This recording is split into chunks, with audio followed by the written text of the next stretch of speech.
Tout à l'heure, je parlais de la compétence des Indiens. Pour ceux qui continuent à leur faire confiance, avant de continuer, même, je vais parler de la chaîne de responsabilité parce qu'il faut qu'on essaye de voir ça. L'Indien a la machine, c'est un creuseur de trous.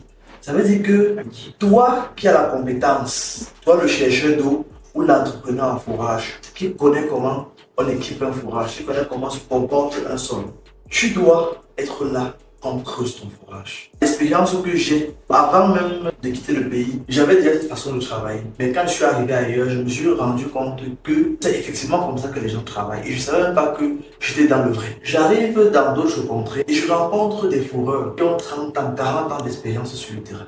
Chaque fois qu'il veut faire quelque chose sur ton travail, il te pose la question. Toi, l'inspecteur de chantier ou bien l'ingénieur, que je fais ton travail comment? Cette petite phrase qu'on néglige le sauve de beaucoup de choses. Je fais ton travail comment? Comment tu veux que j'équipe ton trou? Comment tu veux que je fais X ou Y chose? Il ne tente pas qu'il va te dire que j'ai 50 ans d'expérience dans une situation, on fait X, on fait Y. Parce que ça ne marche pas. La chaîne de responsabilité. Quand ça ne marche pas, celui qui a pris la décision, c'est qui? C'est ça qu'on appelle chaîne de responsabilité. Ça veut dire que l'Indien creuse le trou. Tu lui dis comment il va creuser. Tu lui dis à quelle profondeur il va creuser. Et tu lui dis comment il va équiper ton forage. Si tu as la compétence. Si tu n'as pas la compétence, tu payes quelqu'un qui est compétent pour te conseiller. Maintenant, quand tu vas faire, tu dis à l'Indien que tu mon fourrage, ou équipe mon fourrage, il paye l'équipe, ça ne marche pas. Il va te dire que c'est le chercheur d'eau ou bien le géophysicien, comme vous l'appelez tout le temps, qui a mal fait le travail. Ou bien il va te faire croire que. En fait, il va te faire croire qu'il n'y a pas d'eau dans ton trou et que tu dois appeler le géophysicien pour qu'il cherche un autre trou et ils vont creuser. Mais soyez sûr que quand l'Indien rate un travail ou qu'il creuse un deuxième trou, vous payez alors que c'est lui qui a fait l'erreur. Je peux faire assumer une erreur que j'ai. Si je te demande de faire un travail de cette façon que ça ne marche pas, je paye le retour, il n'y a pas de problème. Quand les Indiens envoient leur personnel sur le chantier, si le personnel prend une décision qui engage la réussite de ton fourrage, c'est l'Indien qui répond du personnel qu'il a envoyé sur le chantier.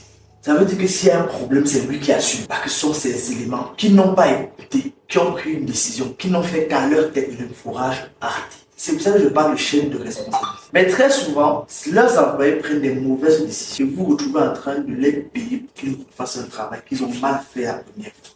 C'est pour ça que je parle de chaîne de responsabilité. Je fais mon fourrage, je fais mon étude, il vient creuser le trou. Tout ce qu'il fait, c'est moi qui lui dis comment faire. Pourquoi je lui dis comment faire? Parce que j'ai la compétence pour le faire.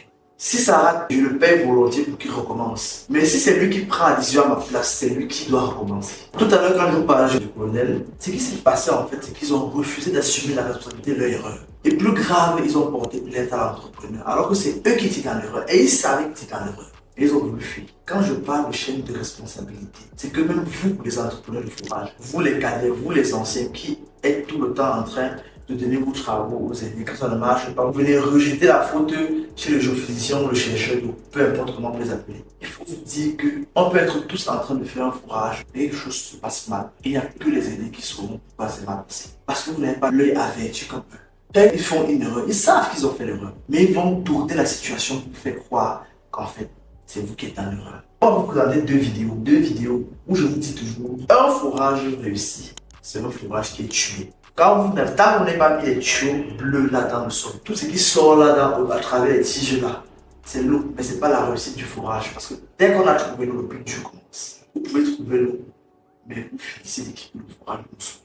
Pour deux raisons. Soit vous n'étiez pas présent, soit vous étiez présent et vous n'avez pas l'œil pour pouvoir apprécier à quelle profondeur des venues d'eau arrivent. Ça, c'est la compétence. Ça, c'est la pratique. Ce sont des choses qu'on apprend à personne à l'école. Mais c'est une succession d'erreurs et de séjours au commissariat pour rembourser des clients qui permettent d'avoir ce type d'expérience.